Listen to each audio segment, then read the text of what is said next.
আশা করি ভালো আছো আর আমিও ভালো আছি। আজকে সকাল থেকে খুব বৃষ্টি হচ্ছে, তো ভাবছি ছাদে যাব, চলো বৃষ্টি দেখবো কেমন বৃষ্টি পড়ছে। আর আমার বৃষ্টিতে বেশ দেখতে ভালো লাগে, বৃষ্টিতে ভিজতেও ভালো লাগে। আজকে চলো একটুখানি বৃষ্টি দেখে আসি কেমন পড়ছে। বৃষ্টি দেখতে তো গেলাম না, তো চলুন একটা রেসিপি বানাবো, তো আপনাদের সাথে শেয়ার করি সেটা। আর আজকে চলুন বানিয়ে দেখাবো ছোলার ডালের বড়া দিয়ে আলু ডিমের ডালনা। ভাত বা রুটি যে কোনো দিয়ে এটা খাওয়া যায়, আর এটা খেতেও ভীষণ সুস্বাদু হয়। আমার মনে হয় মাছ মাংস না হলেও চলবে যদি এরকম একটা রেসিপি বানিয়ে নেওয়া যায়। তো এই সুন্দর রেসিপিটা চলুন আপনাদের সাথে শেয়ার করি। ছোলার ডাল ভিজিয়ে রেখেছিলাম, একটু বড়া করে আজকে তরকারি করব। তো এত সুন্দর ভালো লাগে এই ছোলার ডালের যে বড়াটা হয়। তো প্রথমে এখানে পেস্ট করে রেখেছি ছোলার ডাল, এখানে ডিম সেদ্ধ করে রেখেছি, আর এখানে আলু কেটে রেখেছি, আর ছোলার ডালের মধ্যে লবণ এবং হলুদ দিয়ে রেখেছি, আর এখানে টক দই আছে, আর এখানে আদা, সামান্য একটুখানি রসুন, আদাটা একটু বেশি আছে, আর কাঁচা লঙ্কা পেস্ট, আর এটা হচ্ছে টমেটো পেস্ট। তো এগুলো সুন্দর করে রেডি করে নিয়েছি আগে। আর এখানে এটা মেখে নেব। আর এখানে ফ্রাই প্যান বসিয়ে দিয়েছি। ফ্রাই প্যান বসিয়ে দিয়ে তারপর এখানে আমি বড়াগুলো ভেজে নেব। তো সুন্দর করে বড়াগুলো এখানে দিয়ে সর্ষের তেল দিলাম। সর্ষের তেল দিয়ে তারপর বড়াগুলো এখানে একটু ছোট ছোট করে বলের মতো করে এটাকে ভেজে নিলাম। তো এই ছোলার ডালের বড়াটা খেতে ভীষণ ভালো লাগে আর টেস্ট হয়। আর এই বড়া দিয়ে তরকারি তো ভীষণ ভালো লাগে খেতে। তো বড়াগুলো আগে সুন্দর করে এখানে ভাজা ভাজা করে নিলাম। কম আঁচে ভাজতে হবে, নাহলে পুড়ে যাবার সম্ভাবনা থাকে। তো প্রথমে কয়েকটা বড়া আমার ভাজা হয়ে গেছে। তারপরে আবারও কিছুটা বড়া আমি এখানে ফ্রাই প্যানের মধ্যে সুন্দর করে ভেজে তুলে নিলাম। তো এখানেও ভাজা হয়ে গেছে। তারপর আমি এখানে কড়াই বসিয়ে দিলাম। কড়াই বসিয়ে দেওয়ার পর এখানে দিয়ে দিলাম সর্ষের তেল। সর্ষের তেল দেওয়ার পর সেটা একটুখানি হালকা গরম করে নিলাম।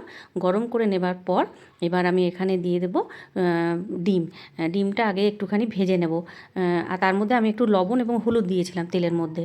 তো এই যে ডিমটা আমার এখানে ভাজা ভাজা হয়ে গেছে, ডিমটা তুলে নিলাম। তুলে নিয়ে তারপর এখানে দিয়ে দিলাম তেজপাতা এবং শুকনো লঙ্কা এবং কুচনো পেঁয়াজ। কুচনো পেঁয়াজটা সুন্দর করে এখানে লাল লাল করে একটু ভেজে নিলাম আগে। তো ভাজা মোটামুটি যখন প্রায় হয়ে এসছে, তখন আমি যে কেটে রাখা আলু ছিল সেটা এর মধ্যে দিয়ে দিলাম। তো পেঁয়াজটার মধ্যে আমি সামান্য রঙের জন্য একটু চিনি দিয়েছিলাম। তো তারপর পেঁয়াজটা ভাজা ভাজা হয়ে যাওয়ার পর এখানে আমি আলু দিয়ে দিলাম। আলুটা দিয়ে একটু সুন্দর করে নাড়াচাড়া করে নিলাম। হালকা ভেজে নেবার পর যখন দেখলাম প্রায় একটু ভাজা ভাজা হয়ে গেছে, তখন আমি যে পেস্ট করে রেখেছিলাম আদা, কাঁচা লঙ্কা, রসুন, সেই পেস্টটা দিলাম। পেস্টটা দেওয়ার পর সুন্দর করে এটা ভাজা ভাজা করলাম। করে নেবার পর দিয়ে দিলাম টমেটো পেস্ট। টমেটো পেস্টটা দেবার পরও এটা সুন্দর করে নাড়াচাড়া করে নিলাম, একটু কষিয়ে নিলাম। কষিয়ে নেবার পর এখানে দিয়ে দিলাম টক দই। টক দইটা দিলে এমনিতেই যে কোনো রান্নাতে টেস্ট একটু খুব ভালো হয়। তো এটাকেও সুন্দর করে কষিয়ে নিলাম, আর দিয়ে দিলাম চেরা কাঁচা লঙ্কা। এবার ঝোলটা ফুটে ওঠার পর যে বড়াগুলো আমি ভেজে রেখেছিলাম ছোলার ডালের, সেই বড়াগুলো দিয়ে দিলাম। দেবার পর এটা একটু ভালো করে সুন্দর করে নেড়ে দিতে হবে। আর বড়াটা একটু পরেই দিই, কারণ ডালের বড়া যদি আগে দেওয়া হয় তাহলে কিন্তু ঝোলটা পুরো টেনে নেয়। সেই জন্য ঝোলটা যখন পুরো হয়ে গেল, রান্নাটা রেডি হয়ে গেল, তারপর আমি বড়া দিয়ে নামিয়ে নিলাম। তারপর গরম গরম বাটিতে সার্ভ করলাম। দেখুন এখনও ধোয়া উঠছে।